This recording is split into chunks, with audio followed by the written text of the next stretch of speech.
에베소서 4장 1절에서 6절 말씀입니다. 에베소서 4장 1절로 6절 말씀입니다.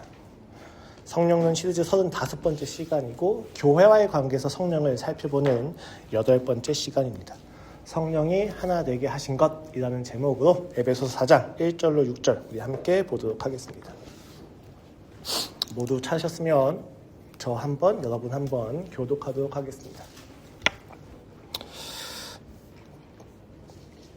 그러므로 주 안에서 갇힌 내가 너희를 권하노니 너희가 부르심을 받은 일에 합당하게 행하여 모든 겸손과 온유로 하고 오래 참음으로 사랑 가운데에서 서로 용납하고 평안에 매는 줄로 성령이 하나 되게 하신 것을 힘써 지키라. 몸이 하나요 성령으로 한 분이시니 이와 같이 너희가 부르심의 한 소망 안에서 부르심을 받았느니라. 주도 한 분이시요 믿음도 하나요 침례도 하나요 하나님도 한 분이시니 곧 만유의 아버지시라. 만유 위에 계시고 만유를 통일하시고 만유 가운데 계시도다. 아멘. 지금 신약 성경에서 오순절 이후로 성령님을 우리가 함께 찾아보고 있는데요. 교회의 초기, 중기, 후기를 따라서 성령님의 역사심이 조금씩 달라지고 있다는 것을 확인하고 있습니다.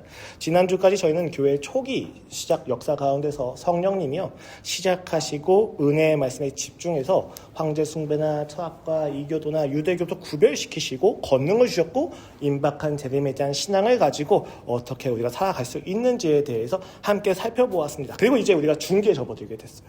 이 중기는요 바울이 로마에서 가택 연금된 상태입니다.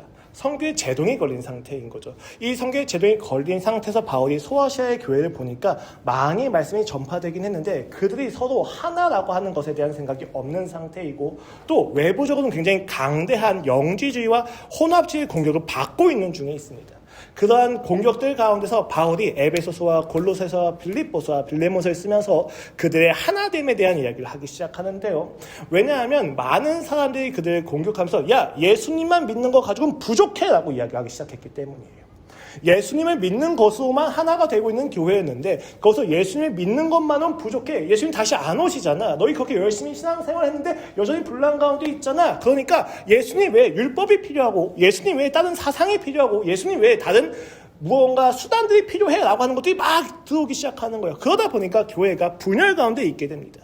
그러한 분열을 겪고 있는 중기에 성령님이 무엇을 하고 계시는지에 대해서 우리가 이야기할 건데 오늘은 그 첫 번째 시간으로 분열을 덮으시는 성령님에 대해서 우리가 함께 살펴보고자 합니다. 오늘 이 설교를 시작할 때에 앞서서 어떤 이야기 좀 꺼내면 좋을까 생각을 해봤는데 성숙과 미성숙에 대한 이야기 좀 꺼내면 좋겠다라고 생각이 들었어요. 여러분 성숙과 미성숙함의 차이가 무엇입니까? 라고 이야기했을 때 여러 가지 대답이 있겠지만 제가 생각할 때는 지켜낼 것이 있느냐 있지 않느냐에 따라서 성숙이 조금 달라진다는 것을 우리가 확인할 수가 있습니다. 지켜낼 것이 없는 자들의 삶은 성숙과는 거리가 멉니다. 그러나 지켜낼 것이 있는 자들의 삶은 성숙으로 갈 수밖에 없는 필연성을 띠게 된다는 것이죠. 왜 그렇습니까? 지켜낼 것이 있는 삶은 쉽게 버릴 수가 없습니다. 쉽게 결정할 수가 없어요. 제가 혼자 살았을 때는 마음껏 살았지만 제가 결혼하고 나서 아이가 생기니까 제가 하는 선택이 저만의 선택이 아니게 되죠. 그러다 보니까 우리의 마음이나 생각이 성숙해질 수밖에 없다는 것입니다. 예를 들어 볼까요? 기타를 처음 배울 때 초보일 때는 어떤 게 제일 중요합니까? 얼만큼 화음이 잘 맞느냐가 중요하지 않죠. 소리가 잘 나느냐 코드를 잘 잡고 있느냐라고 하는 것이 되게 중요해집니다. 그런데 실력이 늘어가면서 합주를 하게 될 정도가 되면 내가 혼자서 소리를 잘 내느냐보다 중요한 게 생기죠. 무엇입니까? 그들과 소리가 잘 맞느냐가 중요하기 시작하는 거예요. 그렇게 되다 보니까 나한테 불편한 코드를 칠 때에도 어느 정도 감수하고 나아가야만 하는 거죠. 인도자가 E 플랫 키를 가지고 E 플랫 코드를 가지고 노래하는 게 조금 더 익숙하면은 저는 E 플랫 코드를 쳐야만 하는 거예요. 근데 어쿠스틱 기타가 E 플랫 코드 되게 치기가 어렵거든요. 그럼 이런 부분들에 대해서 감수하는 거죠. 이것을 우리가 성숙이라고 이야기합니다. 나의 잘남과 나의 편의에 따라서 사람들을 변화시키는 것이 아니라 그들의 편의와 그들이 어떤 것에 집중하는 것을 내가 도와주고 배려함을 통해서 내가 나를 편하게 하지 않고 불편을 감수하는 것을 볼 때 우리는 그가 참 성숙하구나라고 이야기를 한다는 것입니다. 그때는 내가 혼자 치다가 실수했다고 해서 다시 시작하지 않죠. 실수하더라도 그대로 나아갑니다. 공동체 안에서도 마찬가지입니다. 쉽게 관계를 단절하기가 어려워지죠. 누군가에 대하고 판단하는 것도 옛날엔 쉬웠어요.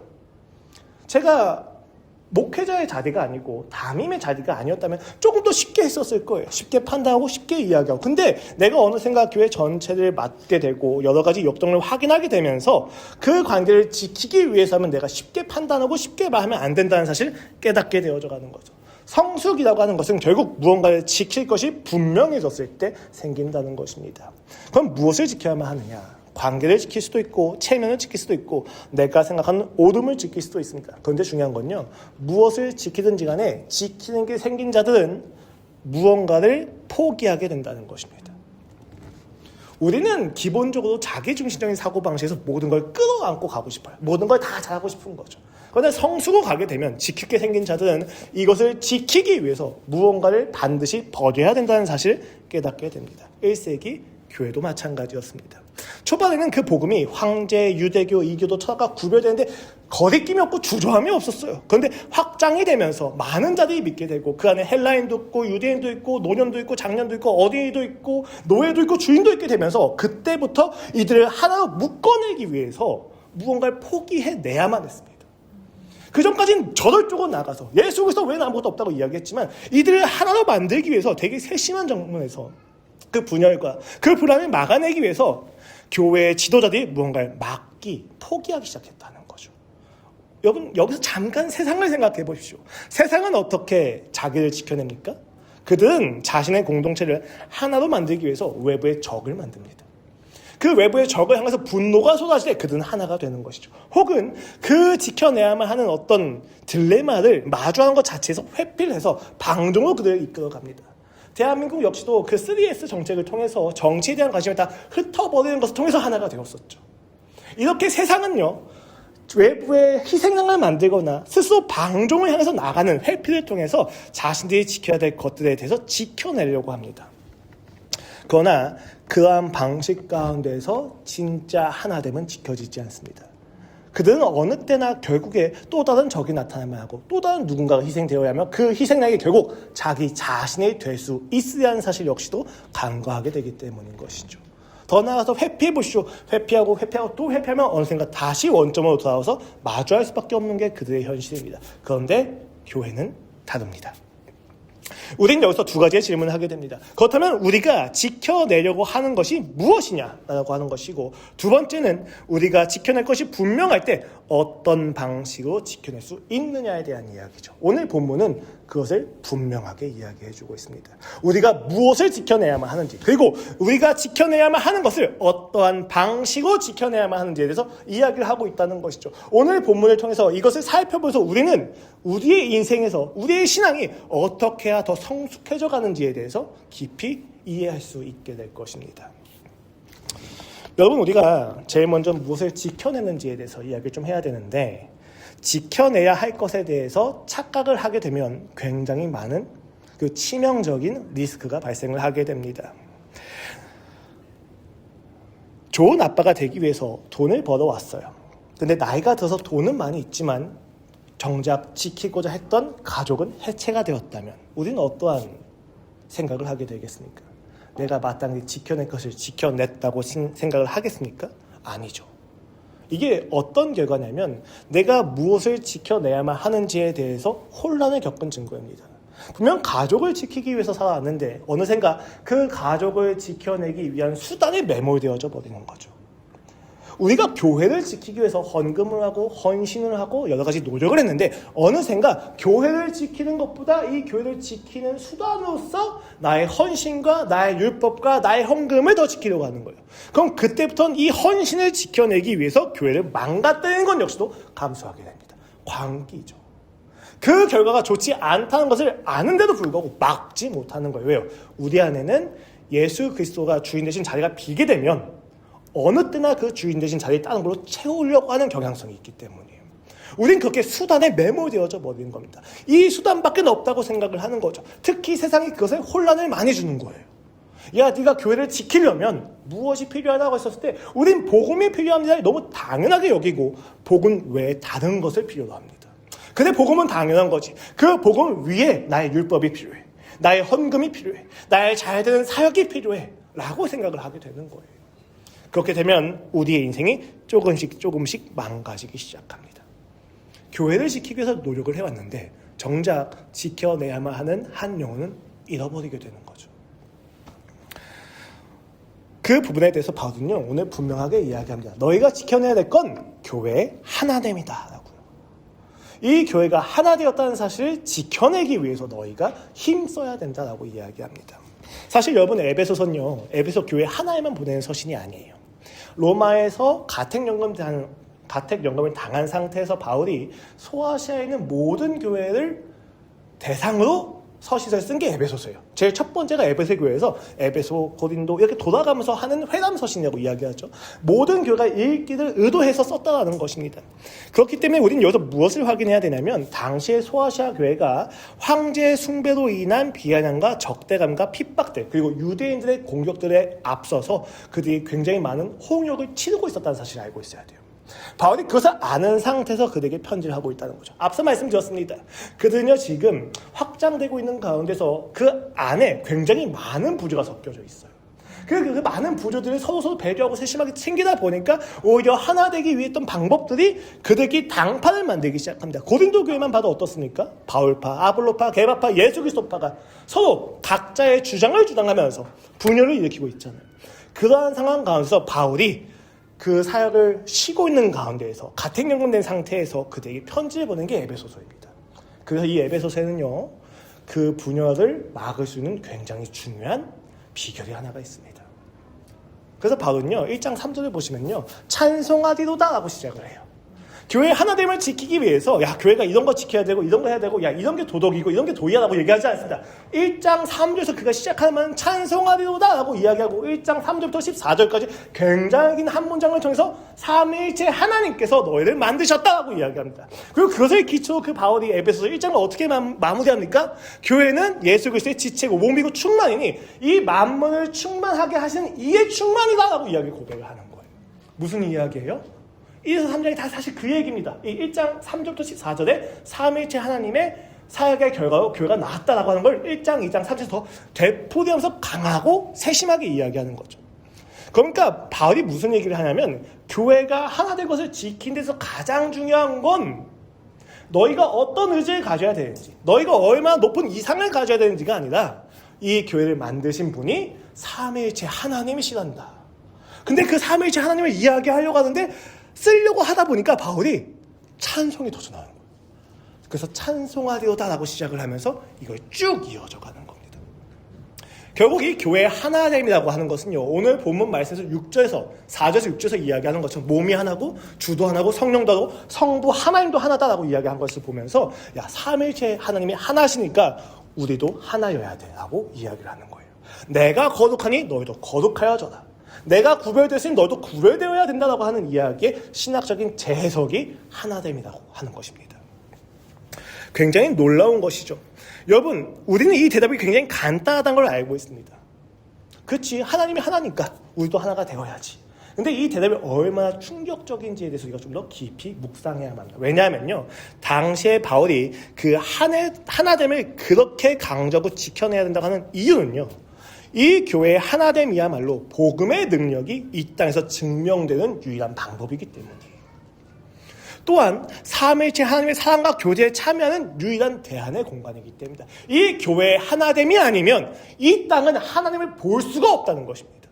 이 교회의 하나된 대안적인 성격과 질서가 아니면 이 땅은 결국 하나님의 놀라우신 위대함을 볼 수가 없다는 걸 이야기하고 있다는 거예요. 그런 점에서 지금 바울이 이야기하는 그 하나됨에 대한 이야기는 세상에서 결코 하나가 될 수 없는 차별과 불평등과 그 차이를 가지고 혐오하는 그들 사이사이의 한계를 정확하게 지적하고 있다는 것이죠. 기적이지 않습니까? 그렇게 로마가 폭력을 가지고 만들려고 했던 그 하나됨이 교회에서만 가능합니다.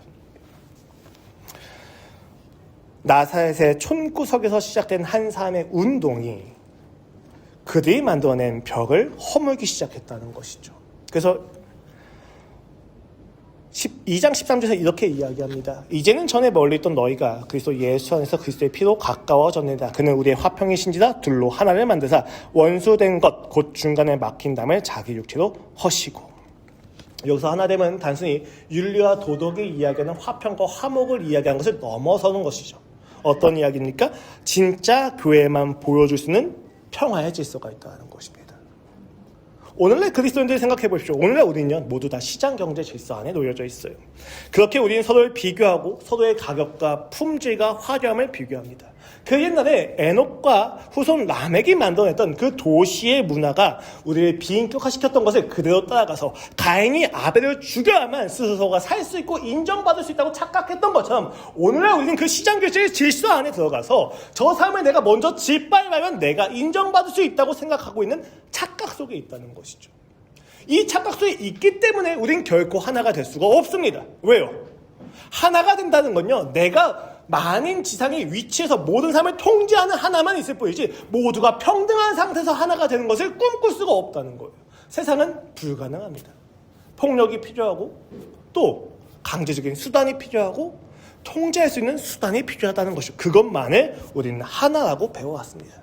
그것이 로마, 영국, 아시리아 여러 가지 제국이 행했던 많은 방법들 중에 하나죠. 그런데도 불구하고 오늘 본문에서 바울은 여전히 교회를 대답합니다. 이해 태상과 경쟁에 맞서서 산 위에 숨기지 못하는 동네로서 구별되어 있는 하나됨의 공동체, 교회를 지켜내야만 한다는 것이죠. 여러 제국들이 여러 가지 하나됨을 추구했죠. 로마는 압도적인 폭력을 가지고 황제 숭배라고 사상을 통해서 그들을 모으고 그리고 그들에게 십자가형이라고 하는 공포를 주고 동시에 서커스와 빵을 나누면서 그들에게 로마 시민은 우월감을 가지고 로마 시민이 아닌 자들은 로마 시민에 대해서 동경을 가지게 했습니다. 그렇게 그들은 하나를 만든 거예요. 오늘날도 마찬가지예요, 여러분.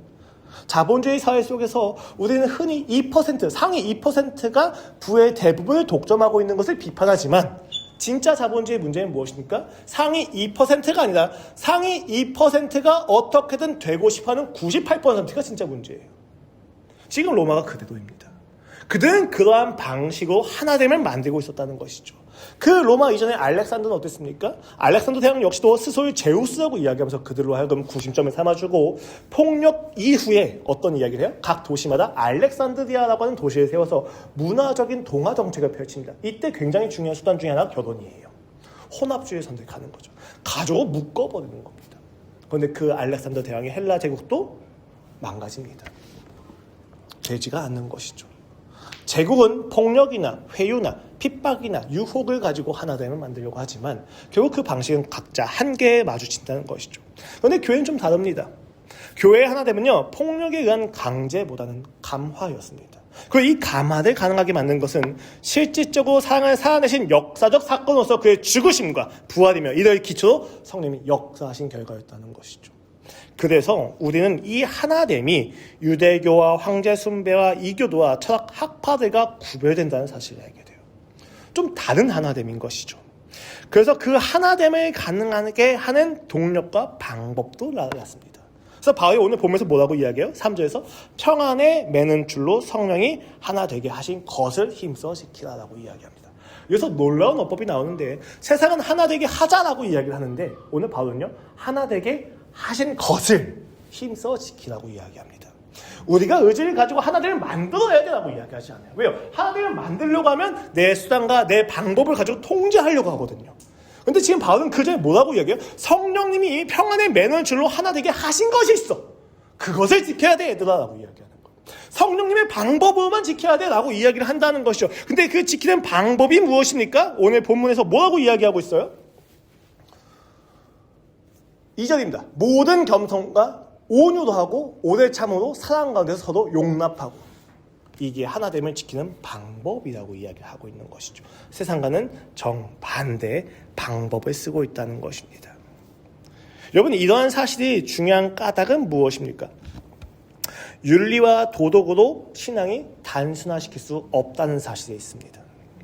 여러분, 우리는요, 대부분 화목하고 화해하는 게 좋다고 생각을 합니다. 그런데요, 화목과 화해를 위해서 신앙을 포기한다면 성경은 그것을 무엇이라고 이야기합니까? 가나안 종족과 우리가 화목하게 지내자라고 이야기하는 걸 우상숭배요, 혼합주의고 타협했다고 이야기합니다. 거기엔 굉장히 많은 저주가 쏟아지게 되죠. 또 갈등과 분란과 다툼이 다 나쁩니까? 그렇지 않죠. 교회가 자기 의를 높여가면서 교린도교회처럼 분열을 일으킨 것을 분명히 정죄하지만 동시에 신앙은요 때로 세상과 심지어 가족과도 싸우기 위해서 검을 쥐고 오셨다고 이야기할 정도까지 갈등을 조장하고 인정합니다. 왜 그렇습니까? 너무 다르기 때문인 거죠. 이러한 이야기는 무엇을 이야기해요? 신앙은요 윤리와 도덕을 넘어서는 하나님과의 관계에서만 나오는 결과라는 거예요.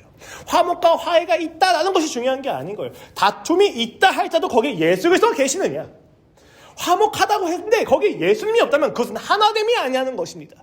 오히려 하나님의 명분 삼아서 타협하고 있는 결과일 수도 있는 거죠. 억지로 만든 하나됨이라면 그것을 우리는 하나됨이라고 이야기하지 않는다는 것입니다. 그렇다면 이 하나됨의 핵심이 무엇입니까?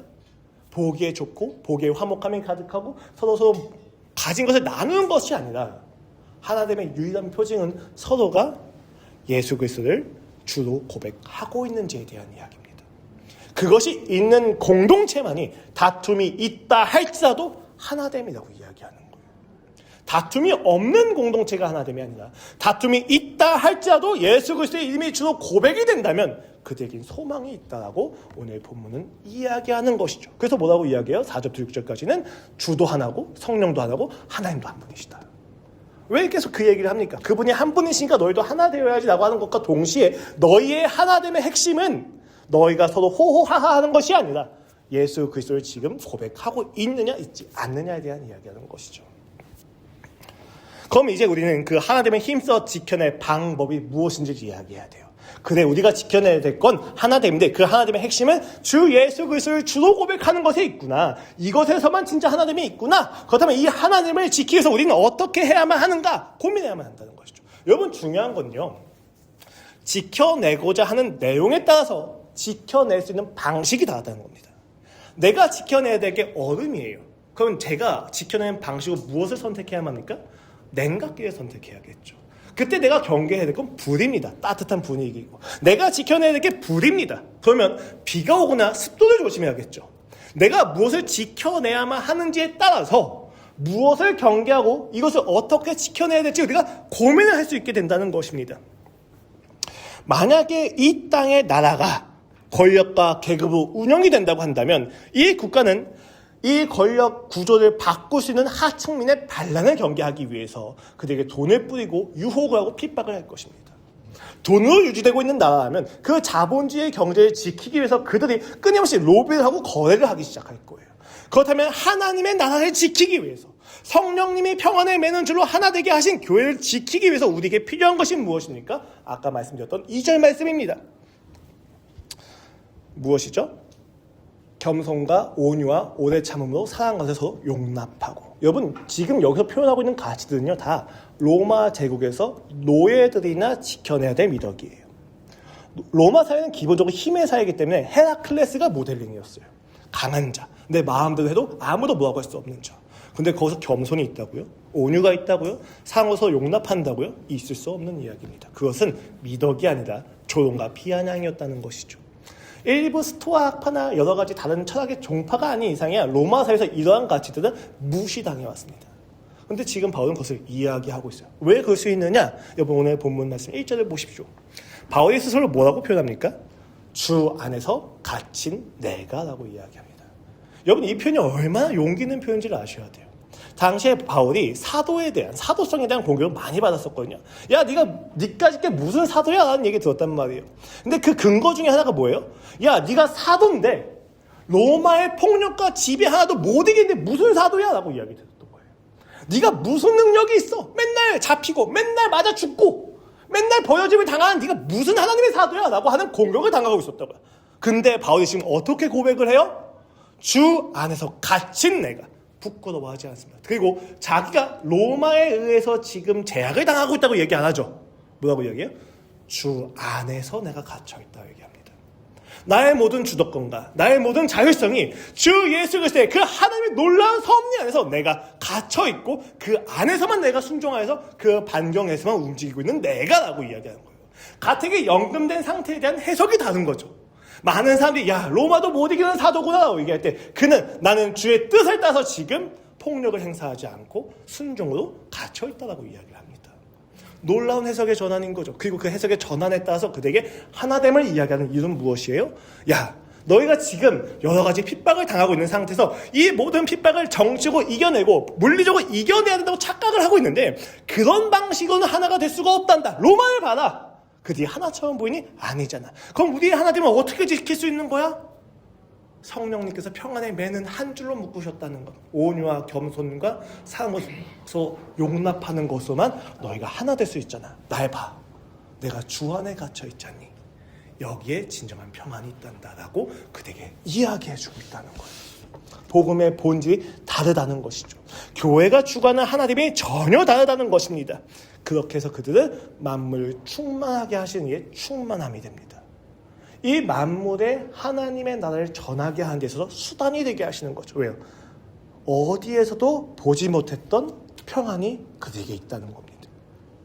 제가 종종 저희 어머니 말씀을 드리는데 무슨 이야기냐면 저희 엄마가 항상 그 얘기를 하죠. 예수를 믿는데 어떻게 빚을 지고 살 수 있냐. 적어도 남한테 꾸지는 말고 살아야지라고 이야기를 하죠. 근데 놀라운 사실은요. 저희 어머니가 그렇게 불평 불만을 토로하는 그 삶 속에서 많은 사람들이 저희 어머니를 통해서 예수님을 믿게 되었다는 것입니다.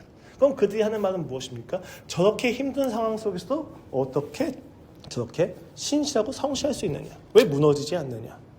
그 비결이 예수님을 믿는 것에 있구나라고 간다는 거죠.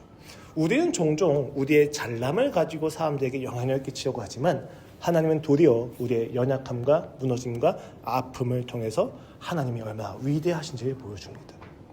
바울은 지금 그 얘기를 하고 있는 거예요. 너의 진정한 하나됨은 세상이 보기에 화평과 화목이 완벽하게 이루어진 국가가 아니야. 세상에서도 있는 다툼과 분쟁을 직면하는데도 불구하고 무너지지 않는 공동체여서 그런 거야. 그러니까 너희 안에 다툼이 있고 분열이 있는 것에 대해서 이상하게 여기지 말고 그 안에서 성령님이 하나 되게 하신 것을 더욱더 힘써 지켜야 된다고 바울이 강하게 권면하고 있다는 것입니다. 물론 우리는 여러분 여기서 너무 나이브한 순진한 생각이지 않느냐라고 이야기할 수가 있을 거예요. 실제로 그렇습니다. 오늘 평안에 매는 줄이라고 표현했던 이 표현은요, 사실 의학적으로는 뼈와 뼈를 잇는 인대에 대한 표현을 합니다. 두 측을 하나로 맞는 적극적인 표현인 거죠. 풀과 같은 거예요. 딱 붙이는. 이러한 표현은요, 이 평안이 갈등을 회피하거나 좋은 게 좋다고 덮어내는 것이 아니라는 사실을 의미해요. 분명하게 다른 축들이 있고 분명히 대립하고 있는 축들이 있는데 그 대립하고 있는 축들을 적극적으로 하나로 만들고 있는 줄이 있다는 것이죠. 그게 바로 평안의 매는 성령님의 줄입니다. 이러한 표현은요, 우리가 현실에 대해서 너무 무감각하거나 순진하게 생각하는 것을 정확하게 지적해 줍니다. 여러분, 이렇게 우리가 교회의 하나됨을 설교할 때 꼭 이런 이야기를 하게 됩니다. 어떤 이야기입니까? 우리의 현실에선 상처받고 떠난 지체가 있지 않습니까? 좁혀지지 않는 갈등이 있지 않습니까? 버림받고 갈라져버린 교회가 있지 않습니까? 더 이상 화해할 수 없고 화목할 수 없고 만날 수 없는 관계들이 있지 않습니까? 교회인데도 불구하고 성님이 하나 되게 하셨다고 했는데도 불구하고 우리는 오늘날 여전히 분열되고 있지 않습니까? 라고 이야기하는 거죠. 실제입니다. 사실이죠. 교회가 하나라고 이야기하지만 교회만큼 분열되어 있는 것도 없습니다. 그럼 우리는 이것을 어떻게 생각해내야만 한다는 것이죠. 하나님 분명 하나 되게 하셨다고 하는데 왜 우리는 분열되어 있습니까? 라고 하는 질문 앞에서 우리는 무엇으로 대답해야만 합니까? 또 내가 그 하나 되게 하신 것을 힘써 지키라고 했을 때 어떤 방식으로 힘써 지켜내야만 하느냐라고 질문을 던질 수가 있다는 거예요. 내가 가지고 있는 모든 의지와 내가 추구하는 진리의 기준을 다 버리고 상대에게 맞추는 방식으로 하나가 될 수 있습니까? 무조건 내가 가서 잘못되고 빌고 모든 것을 그들 앞에서 굴복하고 비굴한 관계로 내가 감수하면서까지 하나가 되는 것을 성경이 지금 목적하고 이야기하고 있는 것입니까? 그렇지 않다는 것입니다. 우리는 예수님께서 세리와 이방인들에게는 굉장히 온유하셨으나 바리새인과 종교 지도자들에게는 굉장히 많이 분노하셨다는 사실 꼭 기억해야만 합니다. 예수님께서 예배 드리기 전에 형제와 화목하라고도 이야기하셨지만 바울이 동시에 형제와의 화목을 권면할 때 할 수 있거든이라고 하는 조건을 붙였다는 사실 역시도 우리가 기억해야만 합니다. 왜냐하면 절대 회복할 수가 없는 관계가 있기 때문이에요. 그것을 배척하지 않습니다. 내가 손을 내밀어도 상대가 거부하는 경우가 충분히 있을 수 있기 때문입니다. 이때 기억할 것은 우리가 추구하는 평안은 싸움이 없는 상태가 아니라 싸움이 있더라도 중상모략과 누명이 있다 할지라도 깨어지지 않는 성령님이 계시다는 겁니다. 우리가 눈으로 보기에는 너무너무 많은 한계와 딜레마와 하나 되지 못한 분열이 가득하지만 그 싸움과 불화 가운데서도 성령님이 지켜내고 계시는 하나님이 있다는 것입니다.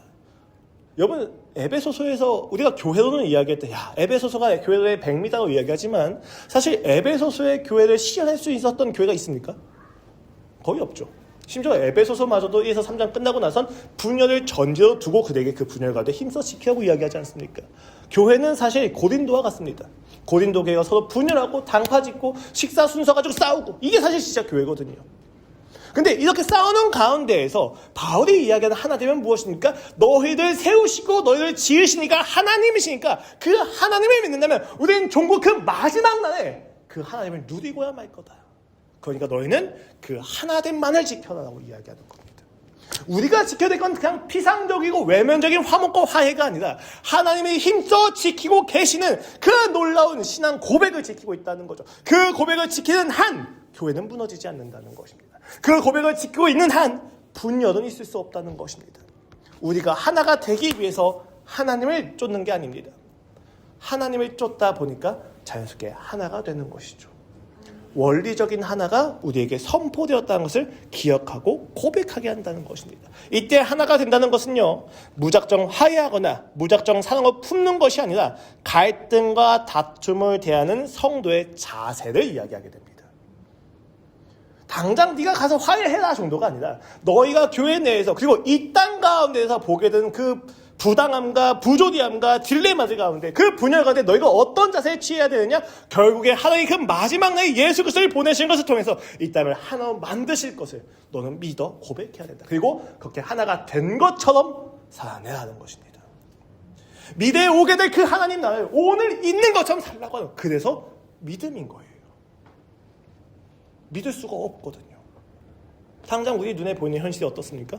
부정적인 것 가득하잖아요. 여러분, 제가 이 교회에서 혹은 누군가 대화를 할 때 최대한 커리어나 세상에 대한 얘기를 안 하려고 하는 이유가 간단해요. 왜요? 제가 얘기를 안 해도 여러분은 이미 많은 사람들이 이야기하는 세상적인 가치를 듣고 있기 때문이에요. 커리어에 대한 전문가 저뿐입니까?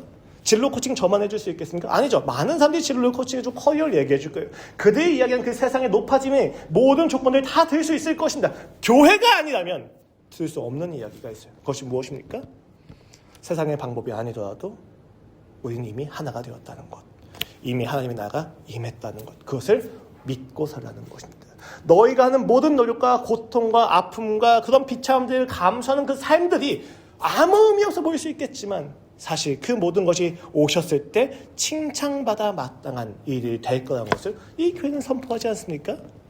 그리고 그것을 믿음으로 아멘으로 받지 않습니까? 그것이 하나님이 이 땅에서 하나됨을 이루시는 방법입니다.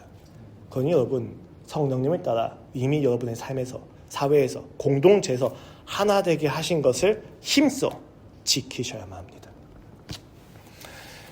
보네포의 책 성도와 공동체라고 하는 책을 보면요, 이런 이야기를 해요.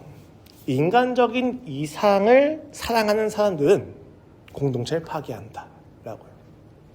교회에 대한 이상을 가지고 있으면 더욱더 공동체가 파괴된다고 이야기합니다. 그리고 내 옆에 있는 형제들을 사랑하는 사람은 공동체를 세운다고 이야기합니다. 우리가 이상을 추구하는 까닭은 무엇입니까? 회피입니다.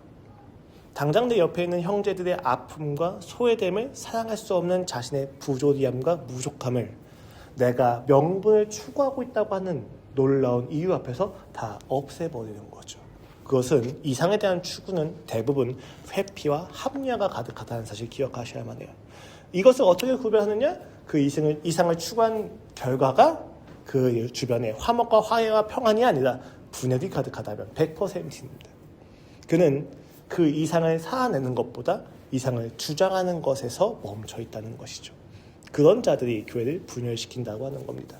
그런데 내 옆에 있는 형제를 사랑하는 자, 거대한 담론들 가운데서 이라크와 이란과 여러 가지 전쟁들이 있는 그 가운데에서 그거에 대해서 하나님의 그 부재하심을 공격하고 회의하고 있는 사람들 앞에서 당장 오늘 우리 교회 혹은 내 주변에 있는 한 명의 소외된 사람을 향해서 사랑을 실천하는 자, 거기서 교회가 세워진다고 보네폰 이야기를 하고 있습니다.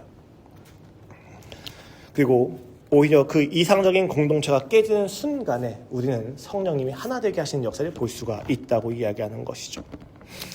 내 마음에 들지 않고 상처를 주고받는 불완전한 사람들을 보면서 그럼에도 불구하고 예수 그리스도께서 이들을 위해 죽으셨다는 것을 믿는 곳에서 공동체가 세워진다는 것입니다. 여러분 사도행전 15장을 보시면 바울과 바나바가 마가의 동행 욥을 두고 싸웁니다. 그리고 다투어 헤어지게 되죠. 그러나 우리는 이것에 대해서 나중에 결국 마가를 받아들인 바울의 이야기를 통해서 문제를 해결하려고 합니다. 여러분 근데 우리가 직면해야 되는 건요. 분명히 교회의 삶에서는 그 신앙의 사도들의 삶에서마저도 분열은 있어왔다는 겁니다. 다툼과 갈등이 있어왔다는 것입니다. 그럼에도 불구하고 그들이 하나님께서 함께 하나 되게 하신 것이 있다고 이야기하는 것은 결국 믿음입니다. 우리의 현실 가운데서 하나 되지 못하는 그 형제 자매들 가운데서 우리가 믿고 있는 것은 무엇입니까? 하나님 이렇게 분열이 가득한데 존재하긴 하십니까? 관심은 있으십니까? 아니요. 그 분열이 가득한 곳에서도 여전히 묵묵하게 십자가를 향하여 나아가고 계시는 예수 그리스도의 발자국을 보았다면 우리는 조금 다르게 행동하게 될 것입니다. 분열된 공동체를 비난하는 것이 아니라 가슴을 부여잡고 울기 시작할 겁니다. 그것이 우리가 하나님이 하나 되게 하신 것을 지키는 방법입니다. 오늘 여러분의 삶에서 고백하고 여러분의 삶에 찾아오신 하나님을 만나시는 것을 통해서만 공동체가 하나가 될 수 있다는 것이죠. 여러분의 보이는 모든 분열과 부조리함 앞에서 하나님을 보십시오. 여러분이 마주해야만 하는 갈등과 다툼 가운데서 하나님의 십자가를 보십시오. 그때에서만 비로소 우리는 그 하나됨의 실천에 순종할 수 있을 것입니다. 그렇지 않다면 그 십자가의 은혜와 하나님의 놀라운 성품에 대한 이해가 없다면 여러분이 아무리 힘써 화목을 지켰다 할지라도 그것은 의미가 없을 수 있다는 것을 기억하셔야만 합니다. 말씀을 정리하도록 하겠습니다. 우리는 종종 싸울 때마다 이런 생각을 해요. 네가 먼저 사과하면, 네가 먼저 변하면 그때 내가 사과할게 라고 하는 선행성을 요구하는 것이죠. 부부관계가 되면 더더욱 그런 걸 많이 경험하게 됩니다. 네가 먼저 나한테 사과하면 난 사과할 수 있는데 라고 하는 거죠. 우리가 이게 기만이라는 사실을 깨달아야만 해요. 다툼 가운데서 그의 잘못이 보이는 것이 아니라 하나님이 보여야 됩니다. 하나님께서 이미 하나 되게 하셨다는 것을 고백하게 해야만 합니다. 그때만 비로소 진짜 사과가 나와요. 이것을 어떻게 이렇게 이야기할 수 있느냐? 경험했기 때문입니다. 남녀 간의 다툼 가운데서 남자가 여자에게 아무리 많은 사과를 전한다 할지라도 소용이 없죠. 왜 그렇습니까? 여자에게는 혹은 상대에게는 내가 하는 모든 사과가 당시의 현실을 모면하기 위한 노력처럼 보이기 때문이에요. 근데 저희 아내와의 관계 속에서 저희 아내가 저의 사과를 받아주는 유일한 방법은 제가 그 안에서 하나님을 고백할 때입니다. 그것이 어떻게 가능한 이야기입니까? 우리의 주인이, 이 가정의 주인이 하나님이시기 때문에 가능한 것이죠. 이미 하나 되게 하신 것을 믿음으로 선포할 때에만 비로소 우리는 네가 먼저 변하면 이라고 하는 조건을 없앨 수가 있다는 것입니다. 성령님의 음에 성령님께서 하시는 그 지휘, 우리의 음을 조율시켜서 우리가 서로를 수용해야만 한다는 것입니다. 신앙생활은 독주가 아니라 합주입니다. 그리고 이 합주는요, 나에게 가장 편한 키를 버리고 전체의 화음을 위해서 불편한 코드를 감수하는 믿음입니다. 이 믿음은 실제로 순종이기도 합니다. 여러분, 분열이 왜 죄입니까? 결국 그 하나님을 발견하지 못했기 때문입니다. 나의 방식과 나의 수단으로 하나됨을 추구하는 것이 분열이기 때문이에요. 싸움이 왜 납니까? 내가 틀렸다고 생각하면 싸움을 안 해요, 여러분.